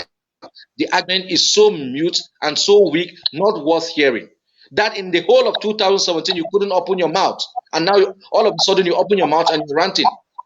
Why couldn't you speak in Cameroon in 2017? Why? Because we were locked up, and then your brothers fought for you, died for you. You come out and stand against them. It's horrible. It's a shame. So I'll say yes, there are best ways possible, but when it comes to independence, it's a hard business. Children have been out of school because the military are here shooting Martha in her home and Karen in her home. Karen is begging to kill me, they shot her. That is why we don't have schools. It's not because the lawyers call for school boycott, it's because there is insecurity. That's why my child cannot leave and go to school. Armored cars strolling over the city everywhere. You cannot travel taxi, they stop and harass you, collect money from the taxi driver, extort from you. If you return, they will shoot you. Is it realism? How has Southern Cameroon contributed in that for such barbarism? So I'm surprised that the federalists are not at all that. Their business is independent. It's not working with the enemy. Why is your business the people looking for restoration, not the enemy? Why are you not challenging the enemy? Why do you keep challenging your own people? Well, some would say that that's very subjective. But anyways, let's move on. You've already laid down the challenge for federalists to come and out. So federalists, present yourselves and hold the debate with Mr. Abdulkarim when you meet him, so that you can present your arguments in short. So, Mr. Ali, I've seen comments to the effect that you misrepresented the situation between the Ambazonian fighters and the Fulani in Ambazonia.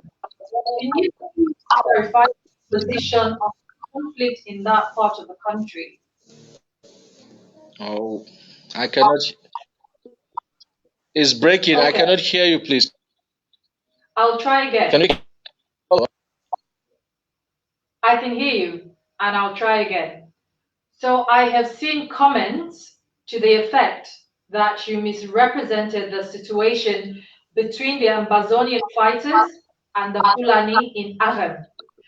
Can you please clarify your position on the conflict in that part of the country?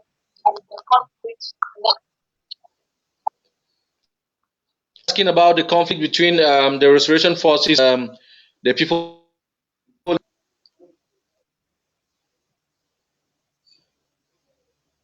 Yes, sorry, Hello? it was breaking. Yes, Ambazonian fighters and the Fulani in Aram. So some people feel that you misrepresented. Okay, in whom, right? Can I hear that well? Oh, okay. Yes, you want to know? What do you want to know? Some people feel that you misrepresented the situation between the Ambazonian fighters and the Fulani in Aram. So can you please clarify the position on the conflict? Oh yeah. Oh yeah. Okay, yeah. I think I addressed that soon as it occurred, and I even went into a big crusade of preaching similarities between Islam and Christianity, so that we avoid this whole thing from metamorphosing into a religious conflict or a tribal conflict. What we should know is that there are many players on the ground besides the true restoration forces. The adversary have employed and exported and employed shadow restoration forces, people purporting to be restoration forces, whereas they are not. What I want to remind myself, Muslims and Christians, is that the indigenes of whom have been in womb for long. Muslims migrated into that place long time ago, about sometime in the 18th and 19th century, preferably the 19th century. They migrated there. They have settled there for over 200 years, or you can say fairly 150 years. They have never had such a conflict. They have never fought over land.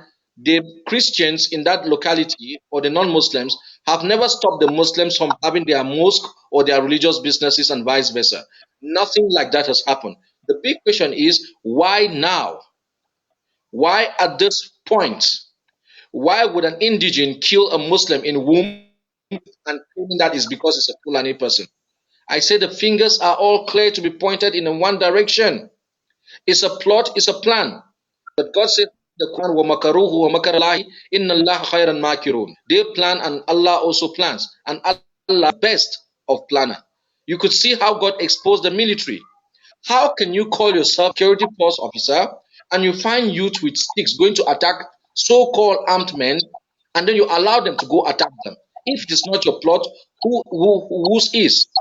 So I called it then, and I'm calling it now. Myself and other Muslims, let's not be fooled. No Christian in the southern Cameroon has ever had an issue of religion or race with a Muslim. It has never happened. If it has happened, can someone state for me the instance and give us the reference, place, and time? If it is happening now, the answer is clear and the writing is on the wall. So you feel that some of these um, conflicts that are arising are not due to religion, but they're actually engineered to give a different picture. Yeah, I think they are all plots by the regime, Muslims and Christians.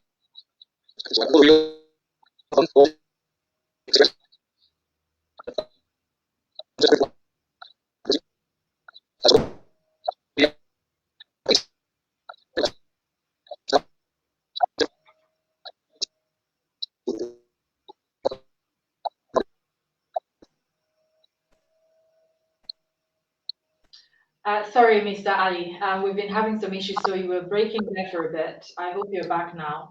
So, thank you for highlighting what you feel is happening with the conflict that happened in Womb. But this crisis is actually redefining religion and breeding distrust towards it as well. Why do you think that attempts by Christian Cardinal Tumi, a Roman Catholic cardinal who is celebrated and highly respected figure in Cameroon, still met with rebuffs when he attempted to organize an Anglophone conference in 2018?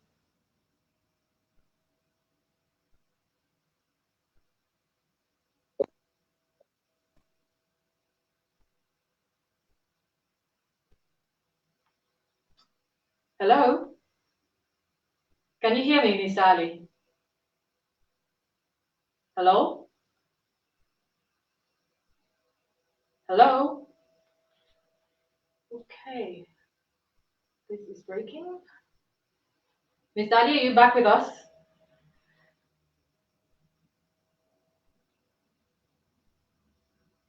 Mr. Ali, are you back with us? Can you hear me?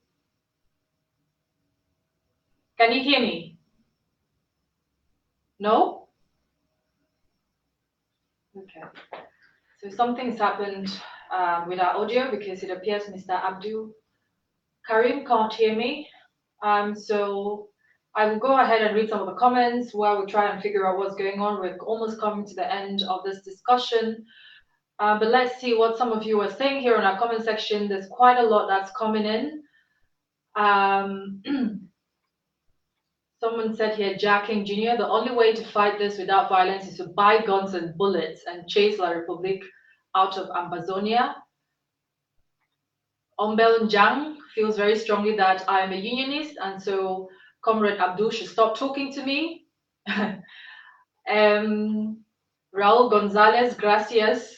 About 95 to 98% of people are for separation, my dear. Even Atanga is with separation in spirit. tell this lady to ask this question to the oppressor. Okay, to the oppressor. I don't know who those selfish Anglophone MPs are even representing in La Republique Parliament. Mr. Ali, can you hear me? Mr. Ali, can you hear me?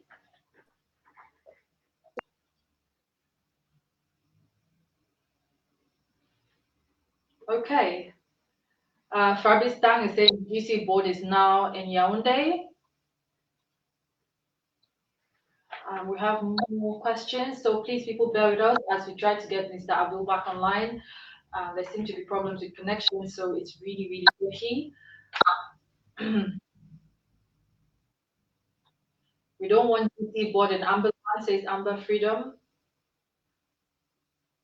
La Republic don't want to organize parliamentary elections because they know those goats will be sacked by the people. So one intellectual talking. There was a question here from Mr. Abdul saying, "Are your kids presently in school, sir? Let's hear you." And I have a gentleman here by the name of Kingsley Mboa who's saying that I must be a spy sent to spy on people. And Ombel Jang again, he thinks I'm a cheap unionist. Please end the show. Well, Umbel, sometimes you need to discuss opinions that aren't popular with people, so that is not a reason to not talk to everyone. So it's important to hear every opinion. It's not just about individual opinions. We've established that. Even Mr. Abdul knows that, which is why he's here. So mine are not, and my brothers are death. We need freedom because we'll be better on our own than with La République du Cameroon. And we have Jing Wong's call here. Any Southern Cameroonian think we can live without Republic as one, we must be dreaming. The war will never have an end. Those asking school resumption, I have a question for you all. What about those who are in prison for no crime committed? Don't they have the right to education as well?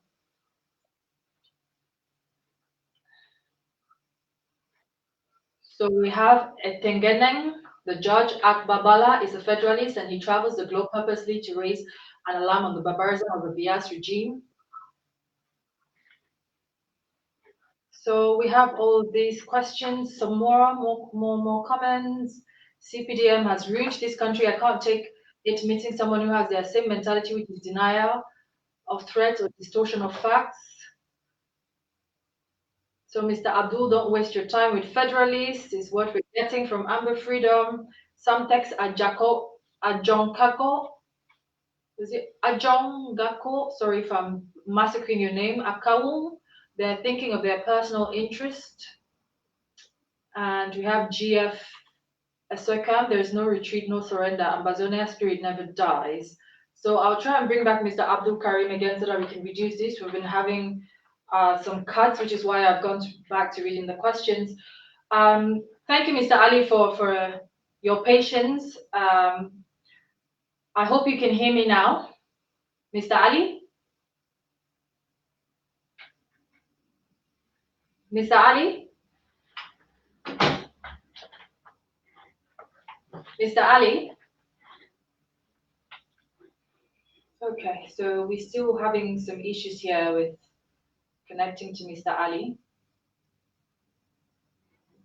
I'll wait to see how that works out and then we'll take it from there. So I'm going to try and read a lot more comments because there are quite a lot of them.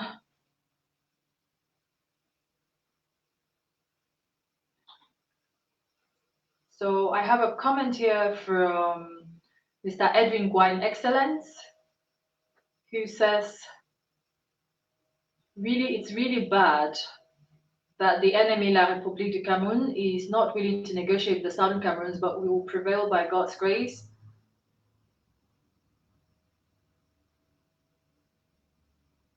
Ambazonia has risen to fall no more. That's from Awanda Rose. Fru Kimbeng, We are being used by the Western world. If only we can use our brains. Well, why should we, Black Africans, be killing each other? And we have Enthrill Elf here, who thinks that we have never had conflicts with Muslims. It's today that is happening. Can't you see the signature of this government?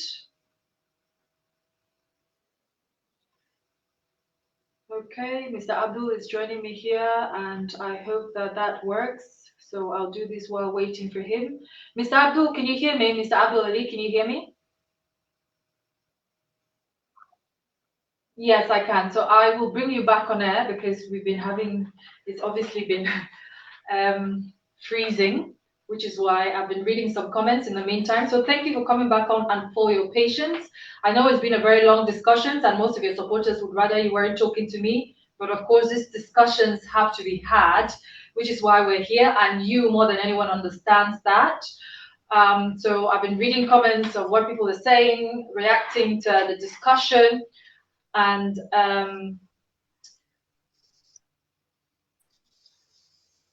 so I have a Fabrice Tang here who's saying, the fearless Abdul, may Allah bless you and protect you, sir. And Trill Ev is saying they're trying to discredit the restoration forces, but it failed woefully. So I'm just going to go to the next question, which I was saying that this crisis is redefining religion and breeding distrust towards it. Why do you think that attempts by Christian Cardinal Toomey, a Roman Catholic cardinal who is celebrated and highly respected figure in Cameroon, still met with rebuffs when he attempted to organize an Anglophone conference in 2018? Okay, unfortunately, Mr. Abdul again has gone off. I think another connection problem. Lord help us.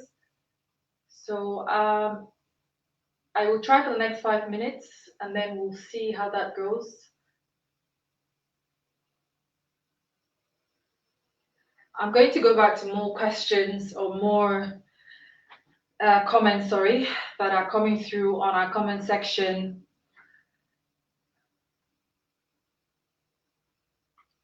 We have Jay Fritzu saying, why personalized debate? It looks like witch hunting with such questions. I'm not sure what those questions are.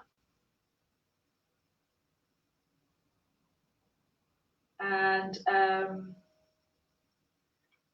we have Bamakinaka Olga who's saying, I hope Allah descends on you like wildfire. Mr. Abdul is back. Take your prayers to the God of the La République.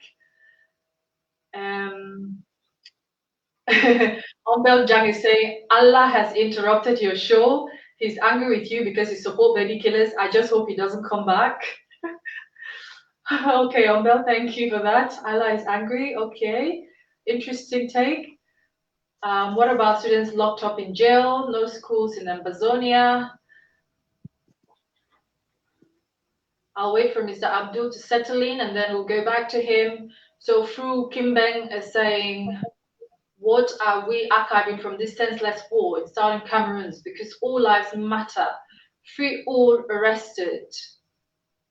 We have Julie Delon who is saying, no school resumption, my families are in jail.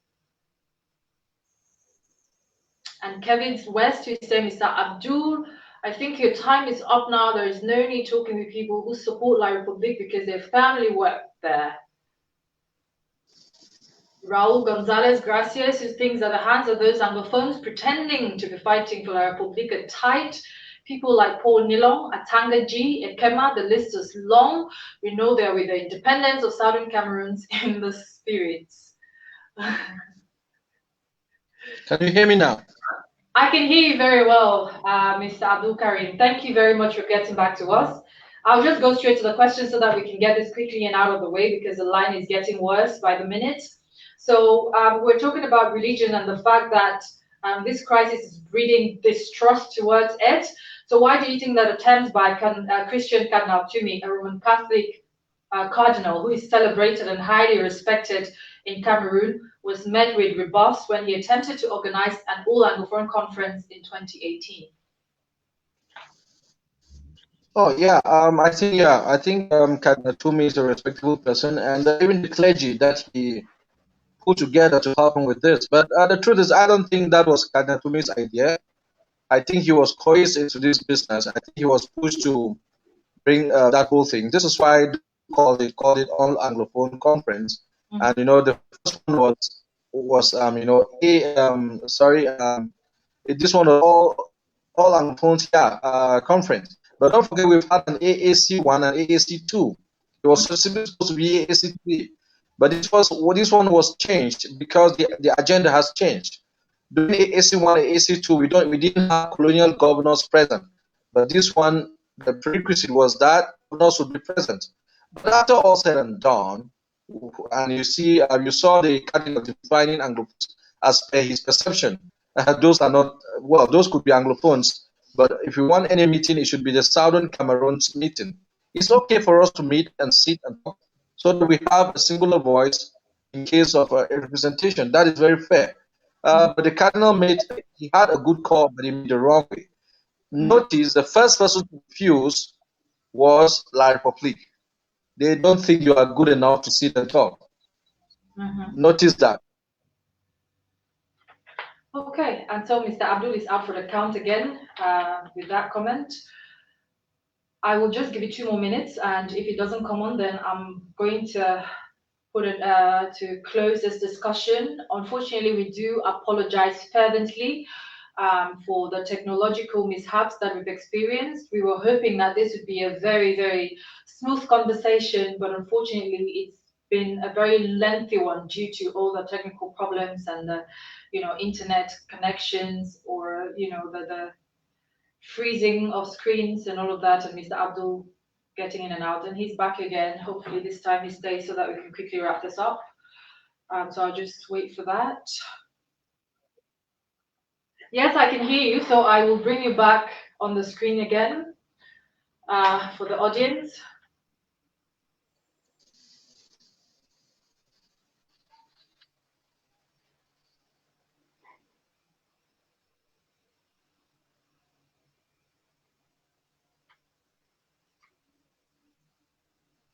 Okay, so still waiting for Mr. Abdulkarim to come back on.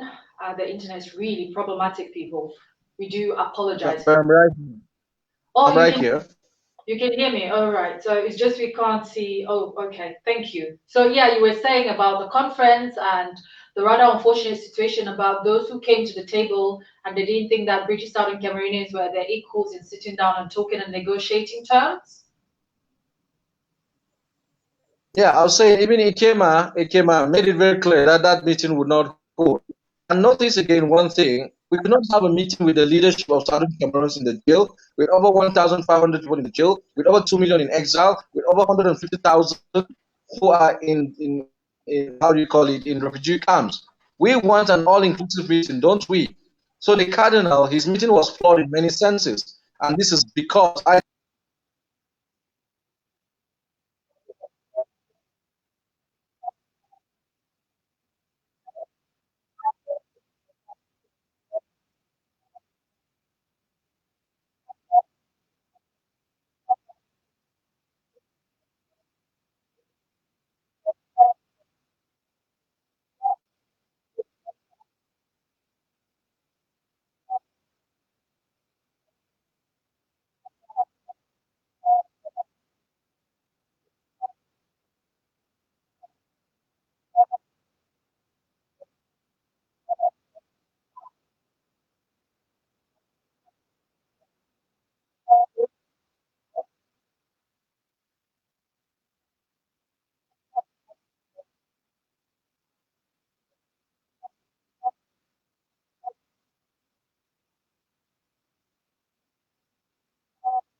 At every side of the debate, we are representing the varied views that are available in this realm of the Anglophone crisis or British Southern Cameroon's discussion. So it's not about me, it's not about you, it's about the discussion, it's about finding solutions, and it's about our guest star today, Mr. Abdul Karim Ali. And it was about getting him to expatiate a bit more on some of his views that he's expressed in the past so that people can understand what is driving them. Because most interviews he's had, they've been very short, so people don't really get to hear more from him on why he said certain things. And so snippets of conversations aren't going to address that. That's the reason why we have discussions such as these. So more comments. The Anglophone values and French values are so different, it's difficult to bribe an Anglophone. So as we can clearly see, it's very difficult to get rid of being called Anglophone or Francophone. These appellations granted, people say colonial relishes from the past or vestiges, but we're stuck with them. Um, I have a comment here from Njukang Biecha. The people of Southern Cameroon didn't declare any war. France and her proxy, French Cameroon D. The people of Southern Cameroon are merely defending themselves. We are fighting for our survival. No to any school resumption in the Southern Cameroon come September 2019. We are at war. Abdulkarim Ali, you're my hero.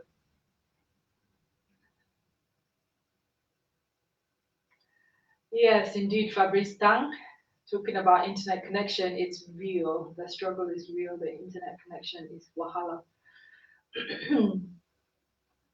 That's what has made this really wrong.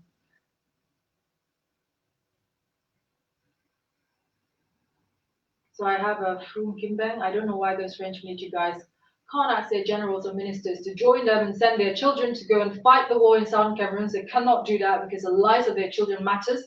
But the lives of those of young military guys means nothing in that of the civilians.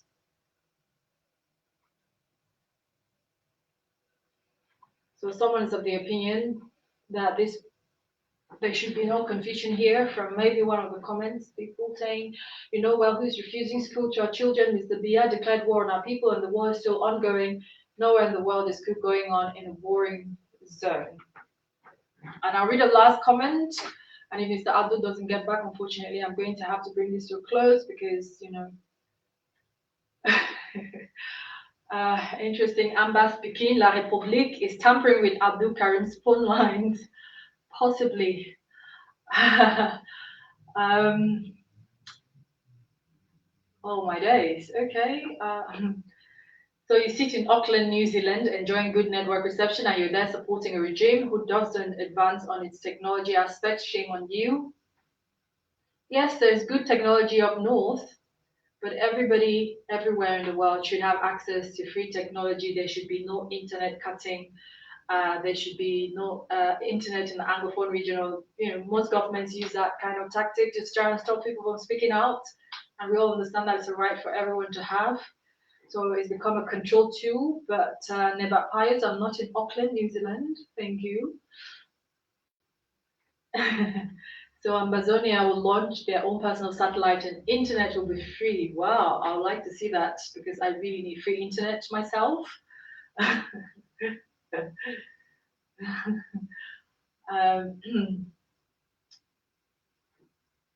So there's people saying here, you people talking about federation, I want to ask if you guys have feelings. That is what happens when we have a government who doesn't advance on its technological aspects. It's just poor network and has nothing to do with Allah. So, all right, people, thank you so much for your patience. Thank you for all your comments. You've been really fair. Your comments, you feel strongly about them, which you're entitled to. I have nothing against anyone who said anything against me. It's all fair in love and war, isn't it? So unfortunately, I'm going to have to bring this to a close without Mr. Abdulkarim Ali being here because of the technological issues that we've encountered throughout. So we've heard it all from the man himself. He answered questions, he answered some of them, and we hope that you enjoyed your time with us and will come back for other special guests in the pipeline who will keep stimulating our intellectual spectrum. So these discussions are meant for us to think a bit more about our positions and about our arguments and see how viable, how strong they are, and whether or not, we should think twice about them. So many thanks to Delhi Singha for engineering these conversations and for creating this platform, Delhi TV. And also to Kingsley Shete Newu for support and production in the background. And until next time, it will be another date with A Star. I have been your host, and humbly, my name is Pamela Bonkiyum. So thank you and enjoy the rest of your weekend. Goodbye.